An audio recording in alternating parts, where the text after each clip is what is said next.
warahmatullahi wabarakatuh. Salam sejahtera buat kita sekalian. Adik-adik sekalian yang saya muliakan dan saya banggakan. Kali ini kita membahas tentang konsep dan urgensi Pancasila. Apa sih urgensi daripada pengetahuan Pancasila? Bukankah pendidikan Pancasila sudah diajarkan sejak pendidikan dasar sampai pendidikan menengah atas, dan kini masuk di perguruan tinggi atau pendidikan tinggi kita masih kembali diajarkan tentang Pancasila. Sebagaimana di awal pertemuan kita dulu bahas bahwa ada beberapa tantangan yang sangat signifikan dan sangat berbahaya yang sedang kita hadapi bersama, terkait masalah terorisme, kemudian kerusakan hutan, kemudian ketidakadilan, munculnya dekadensi moral, kemudian adanya isu disintegrasi, kemudian ketidakpercayaan sebagian masyarakat terhadap ideologi Pancasila. Nah, kembali karena ini adalah mata kuliah wajib negara, maka diajarkan kembali di perguruan tinggi. Meskipun di tataran dan level perguruan tinggi tentu ada feedback bagus terhadap peserta didik kita, khususnya bagi mahasiswa yang sudah terbuka, kemungkinan akan berpikir kritis, critical thinkingnya terbangun, melihat realitas dan persoalan yang kita hadapi sebagai warga negara, sebagai anak bangsa, sebagai orang Indonesia. Nah, dalam buku penjelasan pendidikan Pancasila yang diterbitkan oleh Kementerian Pendidikan dan Kebudayaan di tahun 2016 ada buku 4 buku utama yang terkait dengan masalah pendidikan kepribadian. Di antaranya adalah pendidikan agama, semua agama, kemudian pendidikan Pancasila, kewarganegaraan, dan pendidikan bahasa Indonesia.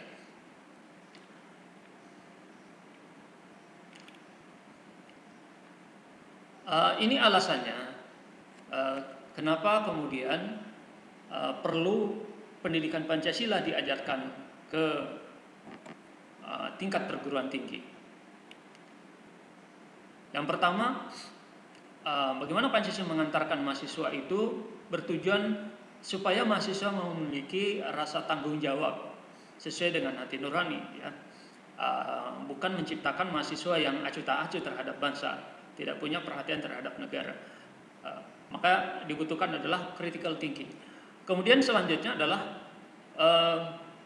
bertujuan supaya mahasiswa peserta didik kita memiliki kemampuan mengenali masalah hidup dan cara pemecahannya. Jadi semacam problem solve. Jangan jadi problem maker. Yang kedua, selanjutnya adalah mengenali perubahan dan perkembangan iptek. Jadi lagi-lagi bagaimana sebenarnya spirit kita sebagai anak bangsa yang berideologi Pancasila tidak gaptek dan tetap adaptif dengan perkembangan zaman. Artinya adaptif itu adalah menyesuaikan diri. Saya berkali-kali menyampaikan di beberapa kesempatan di kelas perguruan tinggi, saya katakan bahwa seseorang itu bisa punah di tengah peradaban modern seperti ini sebagaimana punahnya makhluk purba. Katakanlah dinosaurus itu punah tidak serta-merta hanya disebabkan oleh serangan meteor, tetapi juga bisa karena tidak mampu menyesuaikan diri dengan perubahan iklim.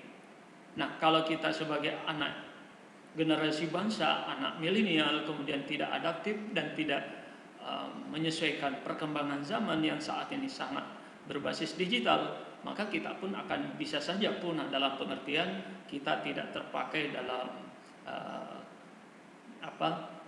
konteks kehidupan kita yang serba digital ini. Artinya kita akan menjadi terabaikan dan tidak ikut terlibat dalam perkembangan zaman. Maka sebagai anak bangsa yang berideologi Pancasila harus adaptif terhadap iptek. Kemudian selanjutnya adalah memaknai peristiwa sejarah dan nilai budaya bangsa. Meskipun bangsa kita mengalami kemajuan yang luar biasa, tetapi kita tidak boleh melupakan aspek sejarah, aspek historis kita, aspek kebangsaan kita, aspek tradisi kita, budaya kita, nilai-nilai kita. Baik. Kemudian sumber historis, sosiologis, politik, pendidikan Pancasila. Yang dimaksud dengan sumber historis di sini adalah, Anda bisa baca bahwa Pancasila melalui pendekatan historis adalah amat penting dan tidak boleh dianggap remeh guna mewujudkan kejayaan bangsa di kemudian hari. Presiden Soekarno pernah mengatakan, jangan sekali-kali meninggalkan sejarah. Ya. Pernyataan tersebut dapat dimaknai bahwa sejarah mempunyai fungsi penting dalam membangun bangsa di masa depan. Jadi dalam proses pembangunan mengisi kemerdekaan Indonesia yang sudah masuki 76 tahun, secara historis kita harus mengenal bahwa bagaimana latar belakang bangsa kita ini dibangun dan kemudian memerdekakan diri dari kolonialisme. Banyak sekali bangsa yang ingin menjajah Indonesia dan memiliki Indonesia, sangat berkepentingan dengan Indonesia. Maka dengan pendekatan-pendekatan seperti ini kita bisa tetap maju tanpa harus melupakan aspek sejarahan kita. Nah, ini yang disebut dengan sumber historis.